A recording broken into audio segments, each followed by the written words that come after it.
My name is Edwin. I don't speak about HA and DR and always on and Docker containers and Kubernetes when I'm at the PaaS Summit. Since 2007, I've only been focusing on professional development ever since.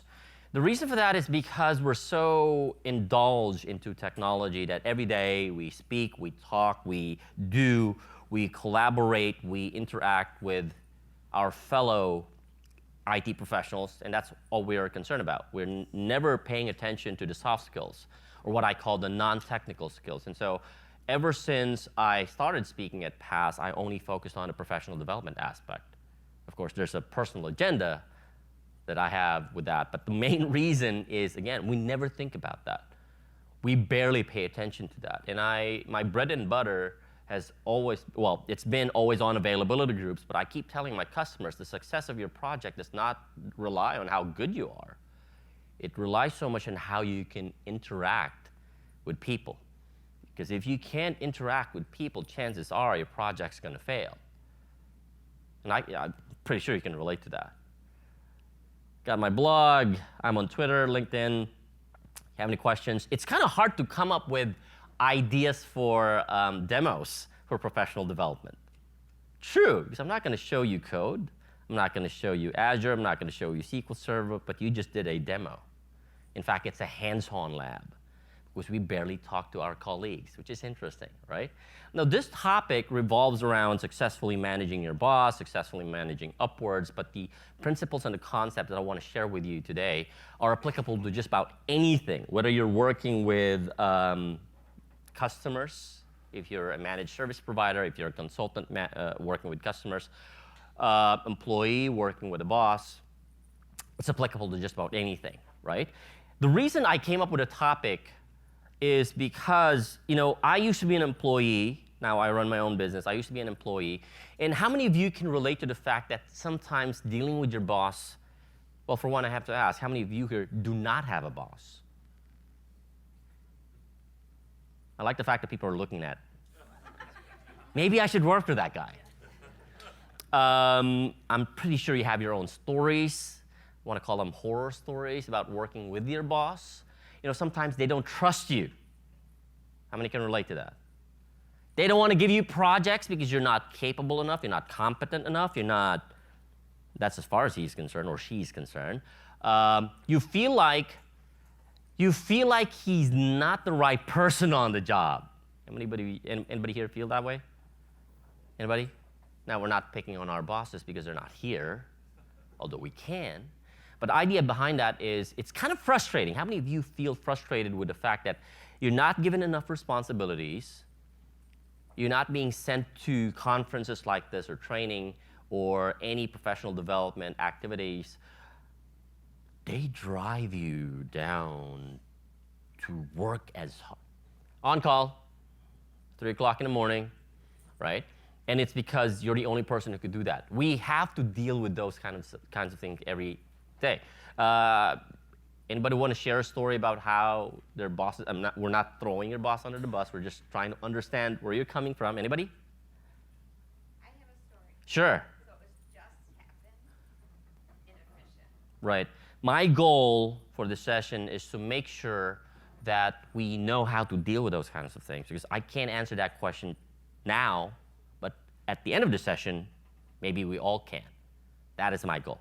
I want to share with you what I call a framework that I've learned as I've been working not just with my previous bosses, working with customers, working with colleagues, and I call it the S.I.T framework. It's a framework or it's a posture where you could see yourself interacting with people, dealing with people, especially those who have authority over you. Because the challenge is sometimes, especially with a more complex organizational structure. I report to this guy and this guy reports to a much higher person. It's kind of challenging how to manage the dynamics between your direct report and his direct report. So I want you to think about this because, like I said, I call it the S.I.T framework. Every letter in the S.I.T framework stands for something.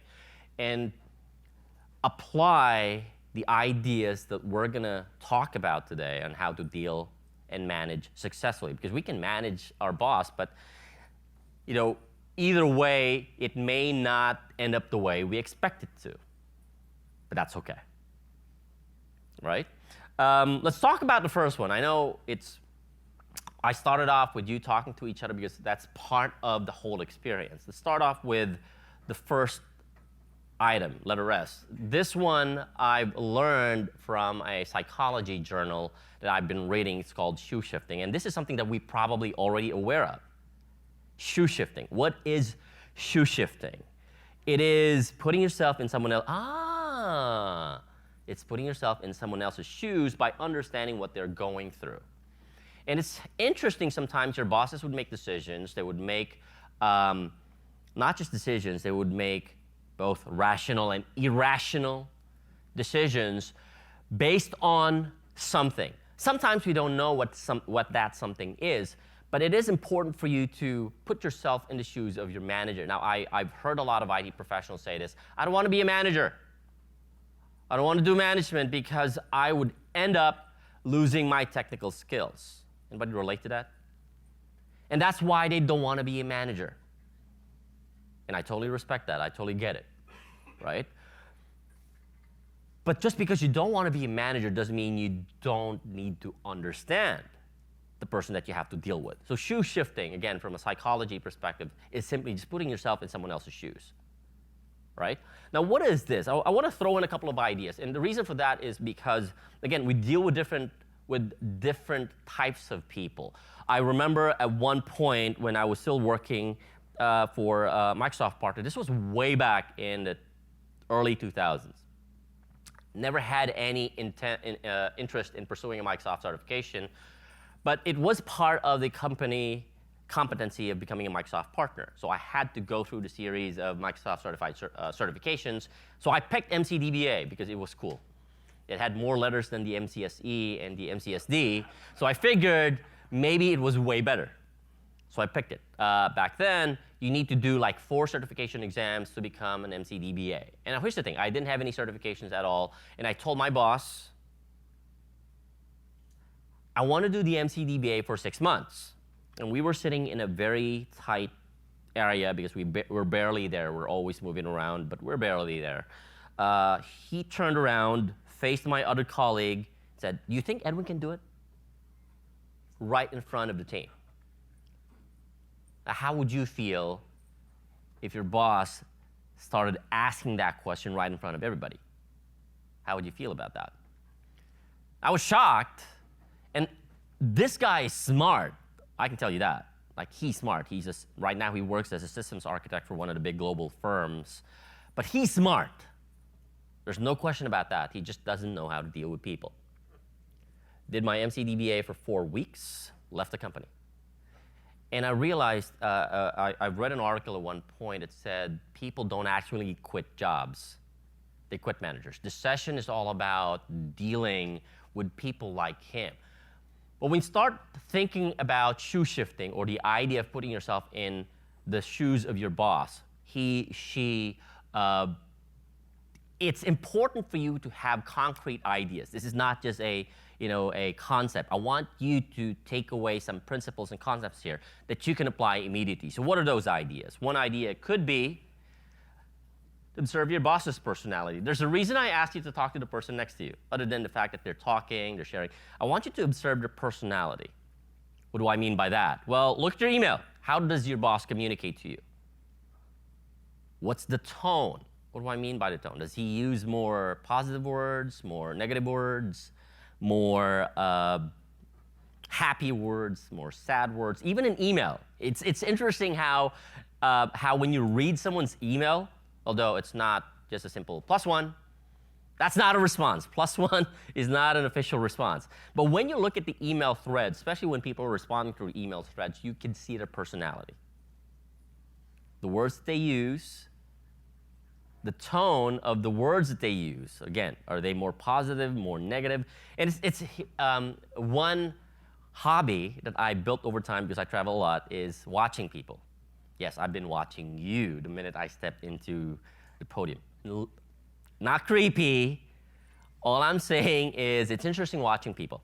and you go to an airport lounge, you observe people, you know exactly what they're thinking just based on their body language.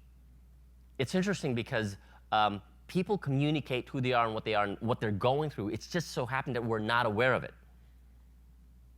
We're not aware of it. So observe your boss's personality. How does he respond to email? How does he talk to you? How does he talk to other people on your team? And how does he communicate? Yes? So the comment was, it does, you know, it's practical. It makes sense for you to look someone in the eye when you're talking to them. How many of you here, and I don't see people below 20, they don't even look at you when you're talking. They're always on their phones. No, it's not funny. People go out on dates and they're on their phones. Like, why do you even go out on a date? You should have gone home, slept, and be on each other's room if you don't even want to sleep together. Just go on and be on your phone. We don't even look at people in the eye nowadays. They think it's creepy. Like, no, that's how we communicate. So you're right. Because you see how people respond. You see how, and again, it's interesting watching people when they're talking. People who don't want to look you in the eye, it means something. It could mean a whole bunch of different things. It could mean, you know, they're stressed. They feel inadequate. There's this imposter syndrome kicking in. There's a whole lot of different meanings when people are not communicating with you through their eyes. But the thing is, again, observe your boss. What's his personality type? Now, I know this is not something we learned when we were in college. Computer science, engineering. Not even an entire semester of how to interact with people. Not even. Yes? I work remote, so I've had 3 bosses in 5 years, and I've never met any of them. Mm-hmm. That's even more challenging. So the comment was, I work remote, and I don't even get the chance to see my boss. I worked remote for like more than 8 years. I only get to see them when they force me to come, like when I need to do paperwork. But we still have to see them, whether it's through face-to-face communication, whether it's through Skype. Who uses Skype? Teams, any of those communication media, but we need to understand how they behave. And you know what's interesting sometimes is when your boss thinks that nobody else is watching, he feels okay doing what he thinks is okay. So the mannerisms come up. It's interesting observing people. And again, just observe your boss's personality, his or her communication style. How does he behave when he thinks or she thinks nobody's looking at him? Or this is a challenge. Learn your boss's job description. What do you mean by learn your boss's job description? I don't want to take his job. Weird. Don't ask for it, because it will be weird. He might think you want to take his job. Now, here's the thing, though. When I first talked to this about how you may want to understand your boss's job description, is because, number one, we're so focused on our job description. When you applied for the job, you have a certain list of job descriptions and skills. You got to be really good at this. But the thing is, your job description is just one of many job descriptions that your boss needs to deal with, which is why how you do your work is entirely different from how your boss may end up doing your work, okay? And then ask the question, what will I do? Now, I know you might be thinking, I don't want to be a manager. Like I said, this is not for you to be a manager. It's for you to understand what your boss is going through as he's doing his job. I'll give you an example. When I was working as a data center engineer, I was part of the Windows team, and we take care of the whole Windows infrastructure, and then there's the Unix team. They're taking care of the Unix infrastructure, and we have an engineering manager. The engineering manager, one of his KPI is to reduce the amount of incidents. I don't care about that. I need to take care of the databases. I need to patch the servers. I need to make sure that they're secured. I don't care about reducing the amount of incidents. But here's the thing, though. One of the reasons why I personally needed to know is because if I was him, how would I do it? There's 1,000 different things that's going on in his head, You're just one of the 1,000 things. And understanding where he's coming from requires understanding what are his job responsibilities. What are his KPIs or key performance indicators? How is he measured on? We have performance reviews. I don't know if you do. We have performance reviews every year. Your performance is measured based on a set of skill set, a set of targets and goals. What about your boss? Yes. So if you're not asking your boss for his job description because you don't want him to think you're trying to get a job, how do you find out a job description? Great question. So the question was, well, you don't want to make it awkward. You don't want to ask for his job description. How do you do it? Monster.com, whole bunch of websites out there provide details of job descriptions for titles that are similar to your boss. They may not be the same, but at least you have an idea. I remember one item that I saw on one of the job posting sites that says, this is the job description. He's an engineering manager, and one of it is talking to clients.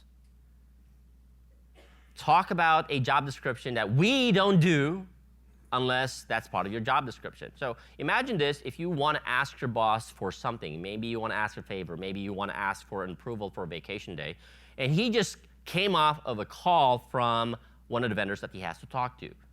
And a conversation went, hey, when are you going to approve my vacation? And all of a sudden, he bursted out, yelling at you for you don't know what reason. There must be a reason why. You just don't know. But the thing is, because we don't understand where he's coming from, it's very difficult to pinpoint exactly why did he respond to me like that. Was it me? More often than not, it's not you.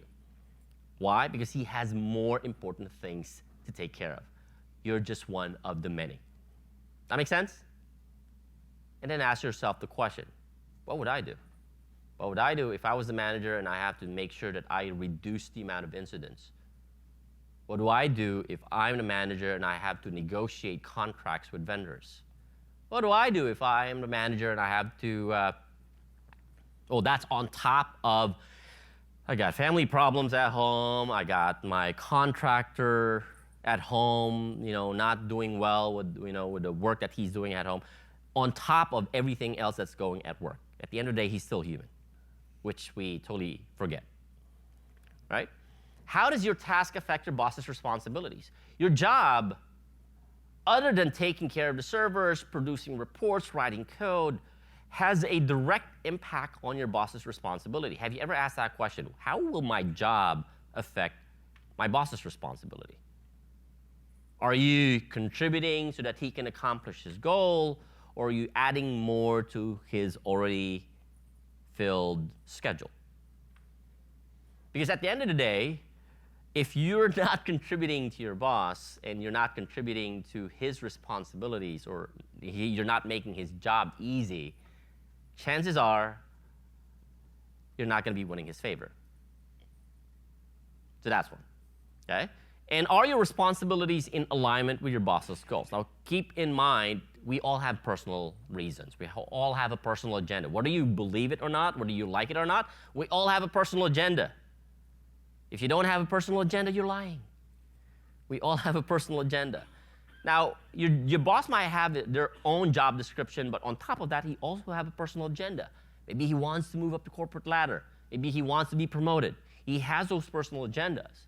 And the way he deals with his day-to-day job will always be in alignment with his personal agenda. And that's why you need to understand him or her. You need to understand where he's coming from, because now you see, if his goal is to get promoted, how can I help him? Because if I help him, he will remember that I helped him in the future. I always believe in kindness, not because I live in Canada and we have to be kind and nice, but the fact is we're all kind and nice deep within. It just so happened that the world ended up messing with us. So understand, how is your boss's job description, or how is your responsibility in alignment? How does it contribute to being in alignment with your boss's goals? Now, here's the thing, though. Like I said, these are not just concepts. I want you to practice this. Action items. Be practical, right? I want you to pick a partner, and here's what you want to do. Ask them about their job. I know we did this early, introduce yourself. Ask your partner, or whoever you choose to, ask them about their job description. What's the biggest success story that they had with their current job? And I want you to observe. You're not supposed to ask what their most challenging thing is. You have to guess. Based on their experiences, based on the stories that they tell, you would have to guess. Why? This is a test whether or not you're paying attention to what the other person is saying. 2 minutes after, you switch. The other person tells his story. The other person would then listen, interpret what he's saying, and then guess what is the biggest challenge that the other person is experiencing at work. Sounds good? Yes, no, clear? Go. All right. I'm going to pick a pair and tell me about your experience. Let's pick you folks in the back. Tell me what his main, I said guess without him telling. Tell me what his main challenge is at work. What his main challenge is at work. Just for people who didn't hear that, he guessed that because he's moving from a technical to a PM role, the main challenge happens to be around communication, right, and human dynamics. How many of you here agree with that guess? Because we said we guessed. 1, 2, 3. All right. Was that challenging? Was that difficult? Question is, how often do we do this? How often do we do this? How often do we even have this conversation in the office? When was the last time you did something like this? Years ago. The reason we don't understand our boss is because we never had a chance to talk to them. All we talk about is, hey, you install the patches. Hey, you do this. Or hey, you do that. Right? We never had a chance to talk and ask. And you don't even have to ask him, what's your challenge? Sometimes just by listening to what they're saying, you can feel, you can sense, you can tell. That's not a guess. That's the truth. You didn't ask him. There's no right or wrong answer. You can sense it.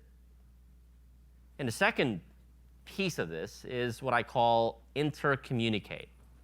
Now, I know it's a little bit confusing because some people are like, what's the difference between communicate and intercommunicate? Let me break it down for you. And initially I thought this was the same thing until I opened up the dictionary because, nobody reads the dictionary anymore unless they're playing Scrabble. I read the dictionary and found a very distinct difference between the two. Communicate, and which is interesting because in our field, technology, information technology, we're so bombarded with all of these communication means. Skype, Teams, Slack, WeChat, Snapchat, Instagram, all communication, right? But communicate from the dictionary, I grabbed this off the dictionary, so it's a dictionary definition, is to convey information, convey knowledge about. To convey knowledge or information about. Versus intercommunicate, which is to exchange communication with one another. You saw the difference? We've been taught, we've been conditioned for generations that communicate is about exchanging ideas. That's why when we hop on a conference call, there's somebody talking because they think they're communicating. What we don't realize is communicate is not the same as intercommunicate. Yes? Would you all support it like monologue and dialogue? Great question. Would you support a monologue versus a dialogue, which we will now start looking at? Because there is a big difference, which is, again, ironic, right? We are in an industry where we technically pioneered modern communication systems. TCP/IP is based on communication, without realizing that communicate is really just a one-way street. Somebody's talking and talking and talking and talking and talking, right? Intercommunicate is actually a two-way street. It's a dialogue. You already did a portion of that, right? You were asking your partner, you were asking him, hey, what do you do at work? You know, it's a typical question, what do you do at work? And a typical response, I'm a DBA, I do this, I do that. Which is interesting, you know, you come to a social gathering like we've had for the past couple of days at the past summit. They ask you, hey, where are you from? What do you do? The same old response, as if it's a canned response. And sometimes it's interesting where we're not really listening to the response. We're waiting until he's done so that we can respond. Anybody ever felt that way? I do that all the time with myself. What do you do? No. What are you doing? No. Like, I don't know if there's something wrong with me. But again, if we're doing that to ourselves, we're doing it to other people. And again, what you did earlier as an exercise is something of a practical way of seeing how it works in the real world. And the communication is very, very important. It's not just verbal communication. In fact, it's something that I've studied for years. Because number one, I'm a highly introverted person, in case you were not aware. I'm a highly introverted person. English is not my first language. And so I had to think of a lot of different ways to properly communicate to other people, especially if they're from a different culture, a different background, a different religion, a different race, a different gender. Because at the end of the day, communication is communication, but what is your goal? Is your goal to convey information? Or is it to have a dialogue, right? What is your goal? But did you know that nonverbal communication matters? Nonverbal, because this is going to be your second exercise. In fact, only 7% comes from words. There's a study from Stanford University where they analyzed and observed and did some research on this. Only 7% of communication comes from words, which is interesting because when I gave you that exercise earlier, the room went loud. Why? You were using words. Within those 3 or 4 minutes, you were talking, you were using words. But only 7% matters. 7% comes from words. The rest, 38%, comes from the tone of voice. I don't know if you've met somebody who said, and you asked this question, right? How's your day? I'm fine. Oh, it's great. You know, sometimes I do the social experiments when I'm traveling, because I like doing social experiments. At one point, you know how people in the hospitality industry would ask you, hey, how's your day? And at one point, I just responded, my day sucks. And she was just like, and she was shocked. And I told her, how many times have you asked somebody that question? They all said, I'm fine. Yet you don't hear that they're fine. I mess with people because Oh, bless your heart. they'll say things like, how was your day? And I'll say, average, or better than most, or something like that. And you can just see the click. It's Yes. like, huh? Well, that wasn't what I normally hear. It's as if they've been conditioned to just ask the question, but not to be intent on a response. In fact, at one point, I was at the grocery store, and they asked the same question, and I asked a question back. How many people have actually responded with, my day sucks today? And she was surprised. Huh? Because we are not conditioned, well, we've been conditioned to just ask questions and not be intentional about whether we're hearing what they're saying. There was a story at one point that I've read where somebody was on their phone and somebody asked, hey, how was your day going? And he was on his phone, I'm committing suicide today. Oh, really? The next day it was on the news. The next day it was on the news. Because we're not listening to what was actually being said. Only 38% comes from tone of voice, 55% from body language. I asked you earlier today to talk to somebody, person, your partner, ask questions. How did they respond? What was the body language? What's their facial expression? How did they tell the story? Were they excited? Were they having fun? Because that speaks so much about their work environment. Here's an exercise. How are we communicating? Or better yet, the better question is, how are we inter-communicating? Are we just conveying information? Or are we listening with intent, understanding what is really communicated? Again, most of the time, we just ask questions and waiting for a response that we already expect without understanding the meaning behind that response. How does this relate to your boss? Again, you asked, well, you got a page. He wasn't happy with your response when it was at 3 o'clock in the morning. You got a page on your phone. You didn't respond early, and you got scolded, whatever that word is. That's for kids. You got whatever, reprimanded. Yes, thank you. Why? And it's because of the fact that your boss might not be listening to what you just said.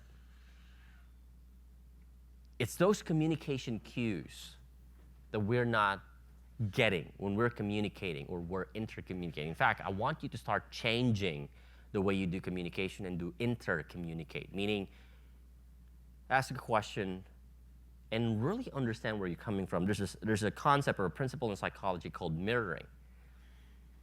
And some of you, I see people nodding, and when the first time I heard that, I was like, wow, that's a really great idea for somebody who doesn't speak English as their first language. What do I mean by that? Somebody said something, and I would repeat it. I would repeat what they said. So for instance, when your boss says, I need you to patch this server on Friday night, and of course, being the non-English speaking guy that I am, I would say, oh, you want me to patch the server on Friday night? And the fact that you're simply mirroring what they're saying clicks with them that, hey, this guy gets me. It's a simple gesture, and you could try this out. When you get out of this building, you walk out there, you talk to somebody, mirror them. And it doesn't have to be words. You mirror their body posture. And it's interesting how you can immediately see the connection. When somebody does his hands like this, you do the same, right? And then they feel like, hey, I'm reflecting myself. That's when the connection starts. Why? Nobody wants to hate themselves. So when they see themselves in you, they start to like you. And when they start to like you, you start influencing them. You want to enter into the dialogue with your boss. And like I said, the reason I asked you to talk to the person next to you, to do this kind of an exercise, because we don't do this every day at work. We talk about the new reports that are getting rolled out. We talk about the patches that need to be installed. We talk about the services that we need to be deployed, but we don't talk about, hey, how are you doing? What's the challenges? Or you don't even have to talk. You sometimes just have to listen. Because maybe they're saying something. Maybe they're crying for help, but nobody wants to listen. Learn to ask meaningful questions. I've learned the art of asking meaningful questions because maybe because I'm a geek, I like asking questions that are mostly answerable by yes or no. Mostly. Do you want this done? Yes. Right? Do you want this done immediately? Yes. Do we need to patch the servers? Yes. You want to give me a raise? Yes. Gotcha. We learn to ask, and we got conditioned to asking questions that can easily be answered by yes or no. Why don't we flip that and change it and think of more creative ways on how to ask questions, better questions, meaningful questions. Like for instance, if somebody says, or your boss says, we want this project done by February 2020. I can't believe I'm saying 2020 now. We want to get this project rolled out by 2020. It has to be in production. When was the last time you asked your question, why do we need this to be up and running by February 2020 in production? Because maybe he has different priorities. Going back to shoe shifting, maybe he has a different set of KPIs that we're not aware of, that he now needs to achieve, and now he's pressuring the entire team. But without an understanding of where he's coming from, his job description, and not even asking those meaningful questions, what ends up happening is this, okay, I'm going to do it, but I'm going to hate you for this. We do something, but then We don't like what we're doing. So learn to ask meaningful questions. If you're tempted to ask a question that can be answerable by yes or no, ask a more meaningful question. I'll give you an example. Let's say I meet somebody new. Usual question in an introduction is, so what do you do for a living? Right? Maybe a better question to ask without asking what do you do for a living. What's the best part of your job? You get the same response, but sometimes with a deeper interpretation of what they like about their job. That speaks so much about if they slouch a bit as they tell their story, you know for a fact that they didn't like the jobs. Right? It tells you so much about it, but it comes from asking meaningful questions. My customers hate me for this. I ask so many questions. I kind of ask the 5 whys. Oh, we need, and again, using myself as an example, we need to deploy an always-on availability group next week. Why? Well, because we need a high availability solution. Why? Well, because this was recommended. Why? Well, and they get annoyed to a point where, do you really need that? And at the end of the conversation, they realize they don't actually need it. I just help them answer their own questions by asking meaningful questions. So here's what we need to do. Again, I want this to be very, very practical so you can take it back home. Find another partner, and here's what you need to do. Different partner, because I know you already know the story of the person you were talking to earlier. Tell a story about something they're passionate about. Doesn't have to be technology. We're all geeks here. Tell a story about what they're passionate about. Maybe it's about you going on hiking, traveling, you know, baking, cooking, whatever. Tell a story about what you're passionate about. And as a person is listening, observe. Observe, and if you're really curious about it, ask meaningful questions. That make sense? 1, 2, 3, go. All right. Let's wrap it up. I'm going to pick a team, and now I'm going to ask the same question. I'm going to pick you. No, you were not being picked out of random. I already thought you were the perfect group to be chosen. Can you tell me what he's passionate about, what he loves? Did anybody who asked the other person on your group felt the same way when they were talking about something they were passionate about? They could, they were, doing hand gestures like da da da da, and then they talk about, okay. Anybody feel the same way? What's really interesting, we spend so much time at work that we're not passionate about. I don't watch The Walking Dead, but I see Walking Dead people every time. You go to work, they're tired. Maybe your boss is the same way, and that's probably the reason why it's kind of hard to deal with. Right? Maybe he's no longer passionate at work. Maybe he's just thinking about, hey, I've got like 18 months before I retire, so I'll just deal with this. Maybe that's that. And if we didn't ask meaningful questions, we wouldn't know. And maybe it's just a matter of asking the question, so what are you really passionate about? Why did you join this company in the first place? Never get to ask those questions. Again, how often do you have these conversations with your boss? Or let me rephrase my question. When was the last time you asked this question to your boss? We don't. What if your boss isn't really your boss? Like, they're an intermediary to another boss who Mhm. really calls all the shots? And that's one of the reasons why you need to manage him or her so that they could also manage him or whoever they report to. Because it's, again, nobody teaches this in computer science and engineering, but the reason why I'm sharing this with you is because if your boss was thrown into the role without being prepared, and I see this a lot. People really good, highly technical, highly skilled, senior level, expert, can talk about things that Bob Ward talks about, but then when it comes to managing people, like, boop. But we don't realize they were not ready for that. They were pushed into it. They were voluntold to be managers. Huh? put stuff on his agenda. But again, we take it against them because we expect too much from them, not realizing they were not ready for the job. They were highly technical. They're engineers. They're super smart. They're highly intellectual, but they can't manage people. Just like the boss that I had. I can't blame him. But if I really want my job, if I really love the environment, the only thing that's bothering me is my boss, I need to do something about it. And part of that process is, number one, shoe shifting, knowing where he's coming from, what his job responsibilities are, what are his KPIs or her KPIs, and understanding where he's coming from. And the next one is knowing how to communicate properly, asking questions. I remember at one time when working with remote teams is one of the biggest challenges, especially if you're in consulting practice where everything's about billable hours. I hated that. I so hated that. Everything's about billable hours. And even talking to your teammates. It's not billable. Are you telling me I can't talk to somebody who's been suffering because he's been on call for the entire weekend?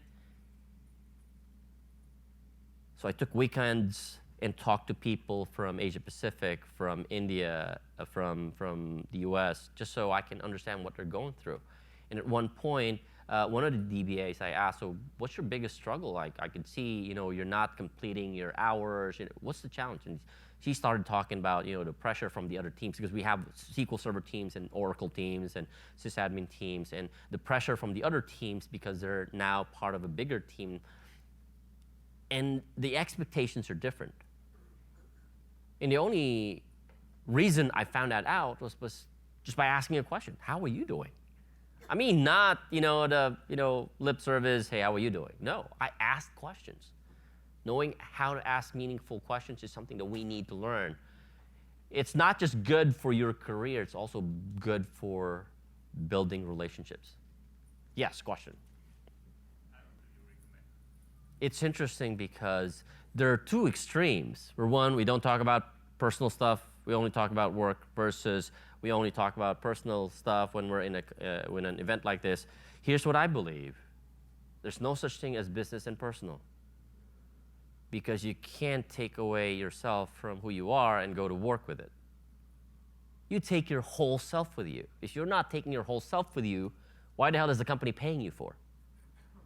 The company's paying for your creativity, for your passion. If you're not passionate, you're not going to do your job.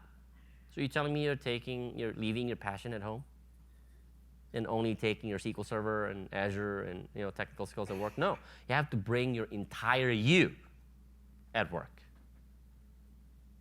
Because at the end of the day, you're you. There's no technical you. There's no emotional you. There's you. We just compartmentalize things. That's why life makes it so complicated. I want to talk about the third one, which is team focus. The team focus is simply looking at it from a bigger picture. What do I mean by that? In a sports team, when you think about it, or in general at work, you only worry about yourself. If you're in consulting, did I make my hours? If you're in operations, did I close all of the tickets?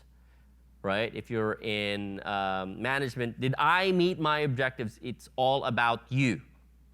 Me, me, me, me, me, me, me. That's what we focus on.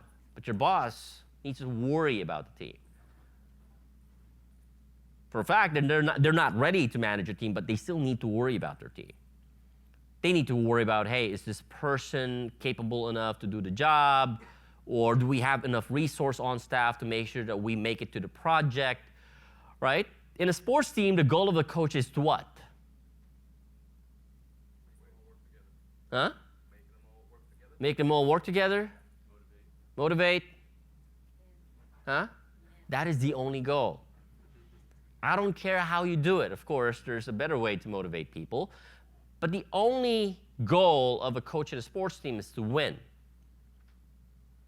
Now, it doesn't matter if the quarterback, now again, I'm not a big sports fan, but if the quarterback, even if he's the best quarterback on the team, if he's misbehaving, he's going to pull him out, right? Replace him with somebody who's not better, as better as him, right? But the goal is to win. Now, because we're so focused on our task, we're task-oriented, we're only focusing on what do I do next. We list down all of the list of items that we need to accomplish for today, and tell me something. Does that include people on your team? I need to write reports. Does that include other members of your team? No, it's all about you. Again, going back to letter S, which is shoe shifting, your boss has to think about that. Let's make it practical. First one is you need to identify your skills and your strengths. That in itself is tough. You know you're good at this. You know you're good at technical skills. But come on.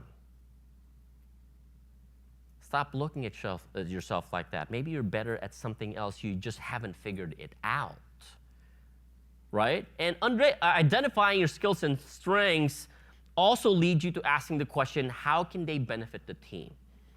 The reason I ask is because, again, this could be very much applicable to you. When I was working as a data center engineer, I've got very distinct job description. This is all I need to do.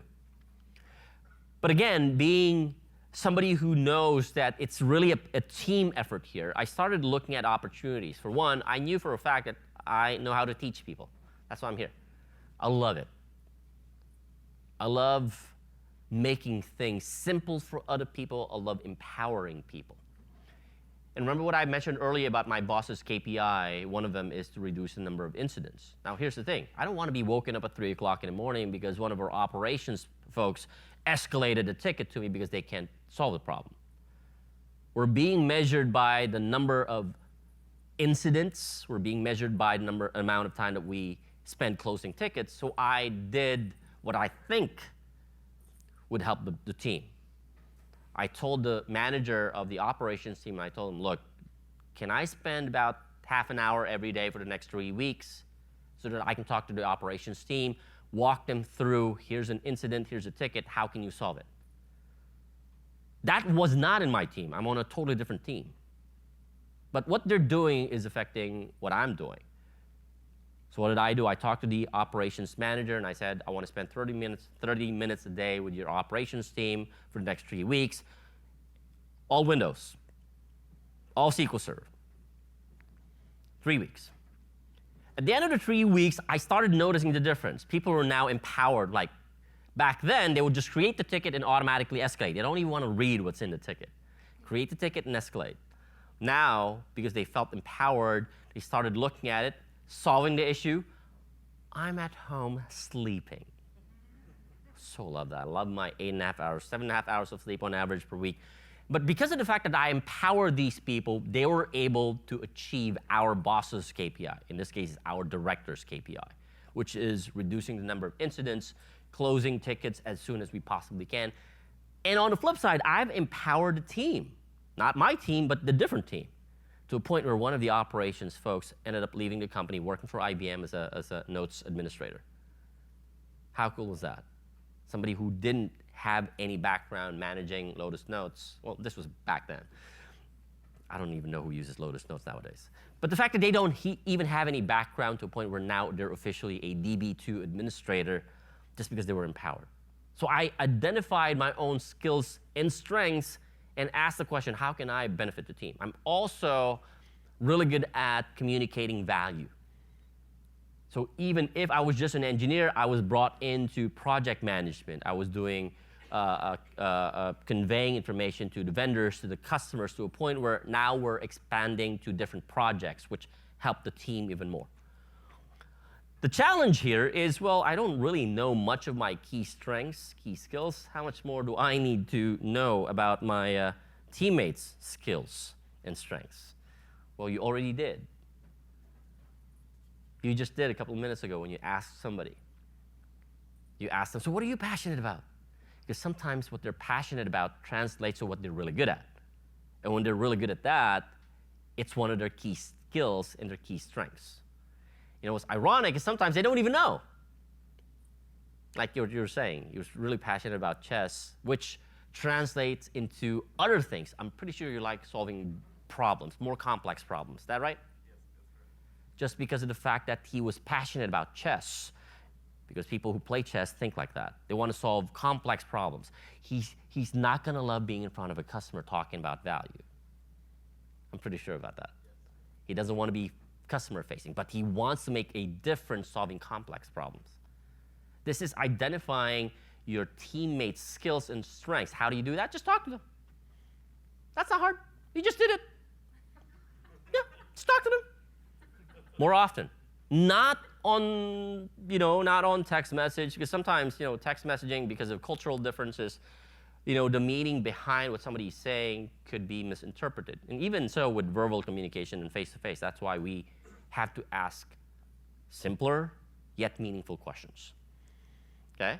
And how can you identify that talent that can benefit the team? I was talking about the person that was part of our operations team who eventually ended up being promoted to an engineering role from operations to engineering, and after a couple of years left the company, joined IBM. Think about that for a second.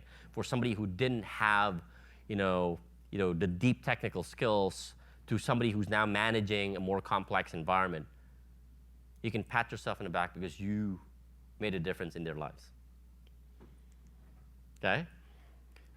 Be more than just task-focused. Be team-focused. Ask the question, how is what I'm doing affecting the whole team? How is the other team's activities affecting ours? Instead of arguing, the developers don't really know what they're doing. Those guys, I hate those guys. Instead of making fun of them, although sometimes they need to be made fun of, instead of doing that, ask the question, what are they doing that would impact what I'm doing? And this is the reality. I've been doing DevOps for the past, technically DevOps, because I've been doing DevOps even before it was called DevOps. And this is something that I've discovered, which is an eye-opener for me. The developers, how many developers do we have in the room? Are way ahead of the data professionals. You guys have been doing the CI/CD thing, the whole workflow, the whole DevOps thing. The data professionals are playing catch-up. Data professionals are playing catch-up. Next thing we know, the data professionals are way behind, and the developers are now taking over what we were supposed to be doing. And you know what that means? Sooner or later, you're going to run out of, you're not going to have a job. Because if they can automate it, if they can script it, right? If they could create a workflow process that would eliminate what we need, even if they don't have any clue about data, they would eventually take our job. But how would you know if you're not even asking those questions? How would you know what they're doing if you don't even know what they're doing?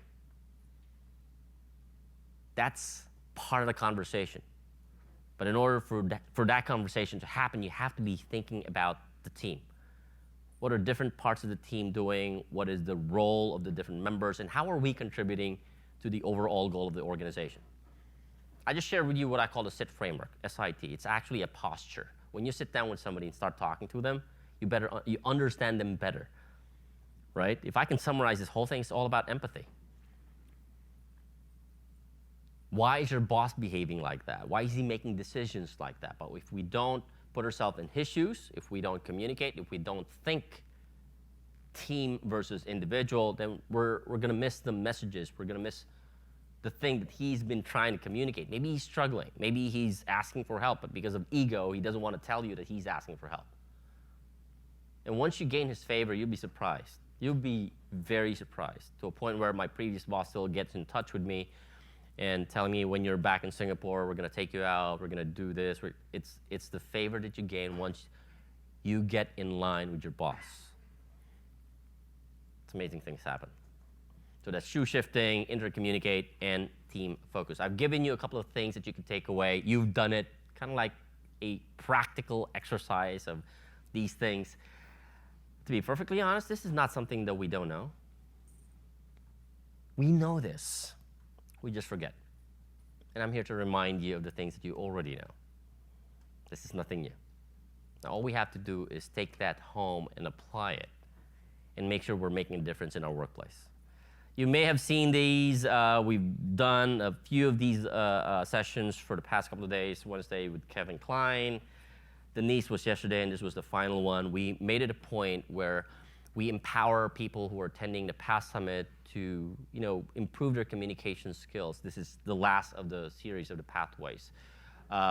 Again, my name is Edwin. Thank you for coming, and I hope you enjoy the rest of your past summit. If you have any questions, I'm here. You can raise your hands and ask questions. But other than that, enjoy the rest of your day. Thank you.